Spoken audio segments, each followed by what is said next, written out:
G'day everyone, in this video we asked Jacob to share a few things about esports and remote esports productions. He works in some massive global esports events and he spent a lot of time using vMix along the way to get to where he is today.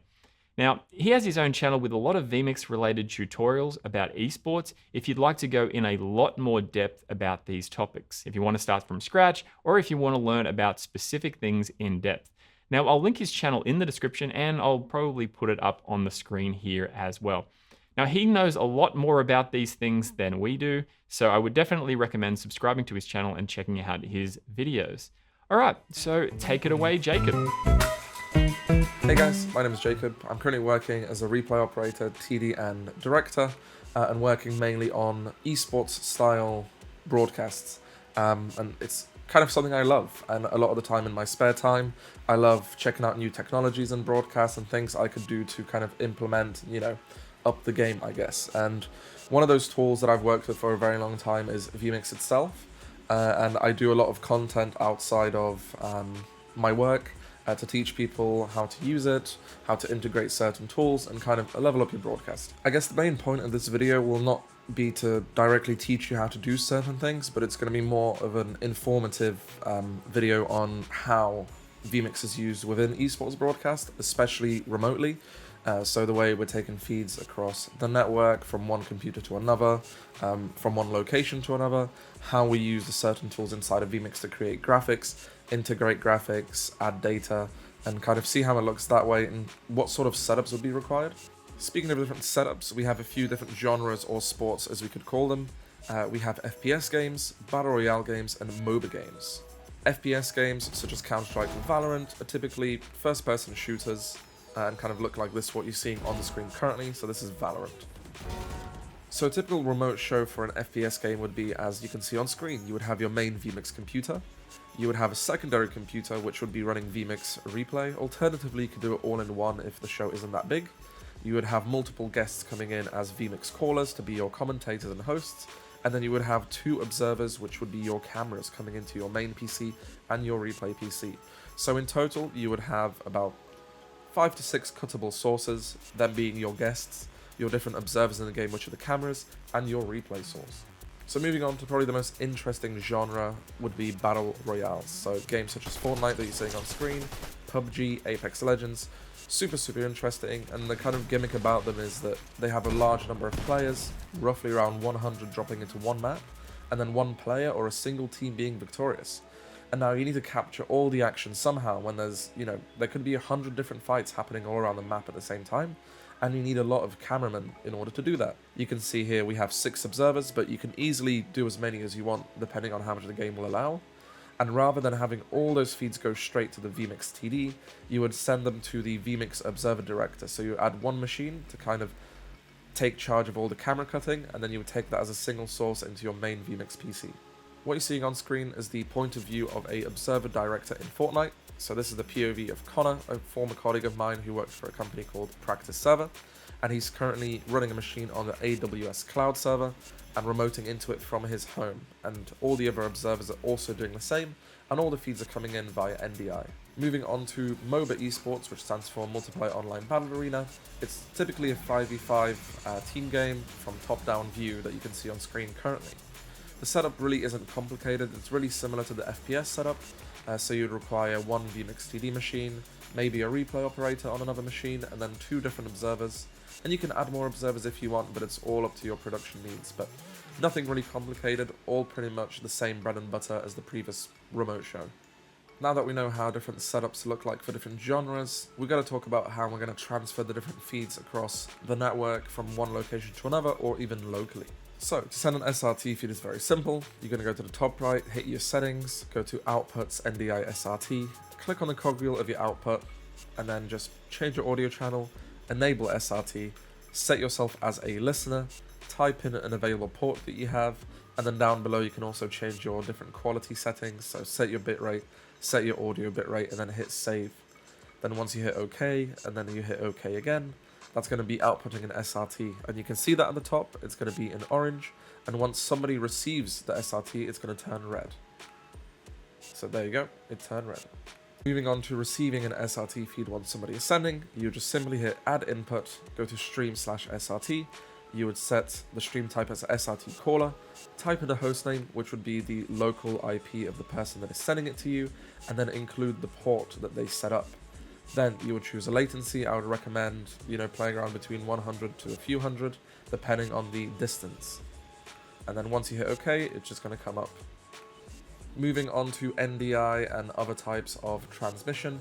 I'm not going to cover here, but there's plenty of content out that you can find on the vMix channel or my channel that will show you exactly how to do it. So now that we spoke about the setups, the way we can send different feeds across the network, I'm going to quickly go through a setup that I did for a very small watch party for a remote show. So everything would be either done locally or remotely. This main PC would basically take the role of the director/TD, and I also have a replay input loaded in, so I would be doing replays all from the same machine as well as, mixing the show. So if I go between my different kind of tabs that I've created, I've got my full screen graphics, which I guess are kind of equivalent to MEs. I've got graphics, which have all my GT graphics and all my other PNGs. I have my inputs, which I have my input game, my call 1 and call 2. I have my different audio, so transition audio, countdown audio, and sound effects. I have my 2 different wipes, one for replays and one for a normal wipe. I have my VT, which is just the background loop that you're seeing everywhere. Now, to quickly go through everything in esports, so a typical show would start off being on a intermission screen, something like this, with some music playing. After you're on an intermission screen, you go to your cameras. So you transition to your cameras, and here we are, we're on cameras, the commentators are talking, blah blah blah. They may be looking at a roster of a team or a roster of another team, and let's say it's time to go into the match and look at the map veto. So a map veto is basically a set number of maps that a team may pick or ban, so they choose what to play. So here I have a map veto graphic. Now, for this show specifically, I created something called loading. So this would set a 30-second countdown when I would transition on, and then go to the map veto. So it would let the viewers know there's 30 seconds until the map veto is on screen. So you'd transition to this, and it would automatically fade up the different music and do a set of triggers. So it would do a 30-second countdown, and after that 30-second countdown, we would wipe to our map veto, and the music would automatically change using triggers. And now this screen would be empty. And utilizing the GT title designer, which is a very powerful tool, I'd be able to right click title editor and change all of the different images of which maps were banned or picked. And all of this is data linked to some images that I have saved on my desktop. And also all the text here can be changed. So for example, team A1, team B1. Now, through the use of pages through GT Title Designer, I'm able to reveal the different maps that were banned one by one. So if I right click and hit page 1, it would reveal this first set of bans, page 2 would reveal the next set, and page 3 would reveal the next set. Boom, there you go, perfect. So now we've got it working. So this is an example of how graphics and esports are made using the GT Title Designer, which I'm going to go into shortly in a second. Now, typically from this, we would move on to going back to our cameras. Now the music would automatically fade out through the use of the triggers, which I have set up here. So very simple, on transition in, just restart the song and then fade the volume up, and then on transition out, fade it out. So now that we're on cameras and waiting to go to the game, here if my Valorant game was turned on, because this is a show for Valorant, it would have the game and the champion selection here where it is grey currently, but I'm currently not receiving a feed. So if I were to transition on, I have a playlist of a map. So here I have a list that has a set of different maps, and it's just like a little video that plays. So this is in the middle of the screen that I have overlaid on top of the feed that's incoming. So here I have my input game, here I have a graphic that gives a little border, and then I have a fly through in the middle that I play.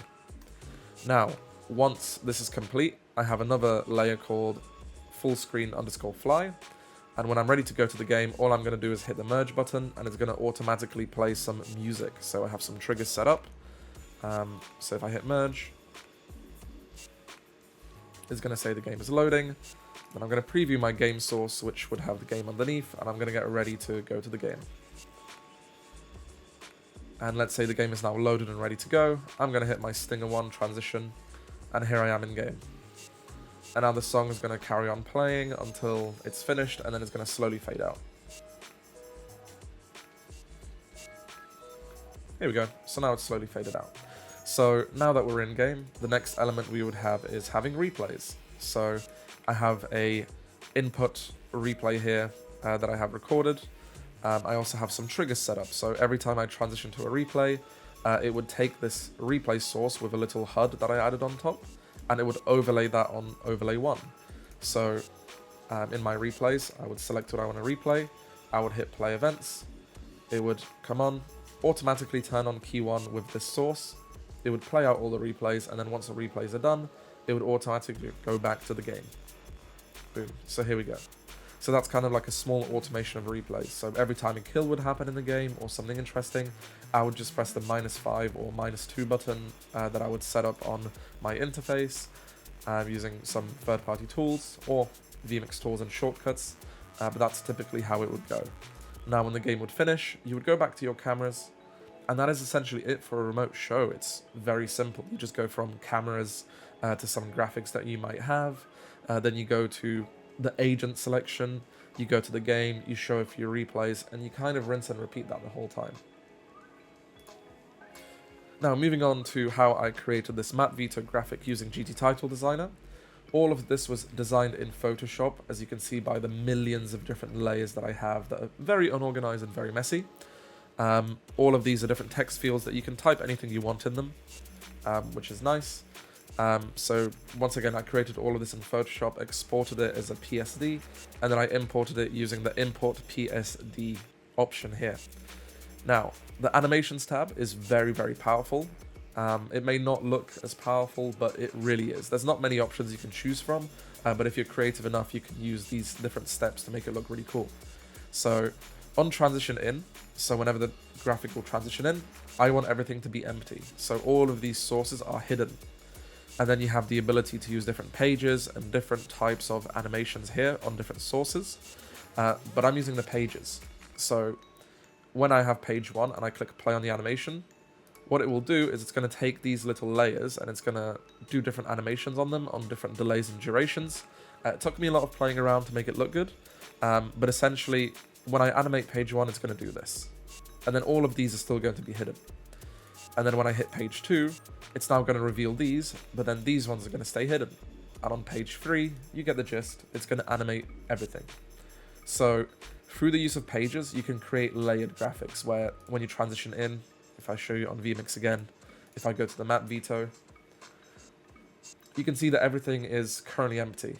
And when the casters talk about the bands, you can click page 1. When they're finished talking about these and you move on page 2. And then the same when you hit page 3, you can do that again. So this is kind of like an overview of what a setup in esports for a remote show would look like. And this is kind of a very basic setup. I also have a full video that you'll see on screen right now that will explain in massive detail on how I made every single source in this and every single trigger and audio, so you can go have a look at that yourself and then learn and recreate that. And I also have some tools available for download. So in conclusion, that's pretty much everything that I wanted to share today. This is, like I said, a brief overview of how vMix is used within esports. So there was a bunch of different examples, the way the machines are set up, and the way you normally transport feeds remotely across, the world or anywhere really. Typically using SRT is the best option. You can even use RTMP feeds, whatever you kind of fancy, as long as you get the feed and it works. There's plenty of ways of doing it, but these are kind of the ways I would do it. And once again, as I said previously, you can look at everything way more in detail by looking at a lot of the videos here on this channel and also on my channel as well, so feel free to check that out. And yeah, thank you for taking the time to watch it.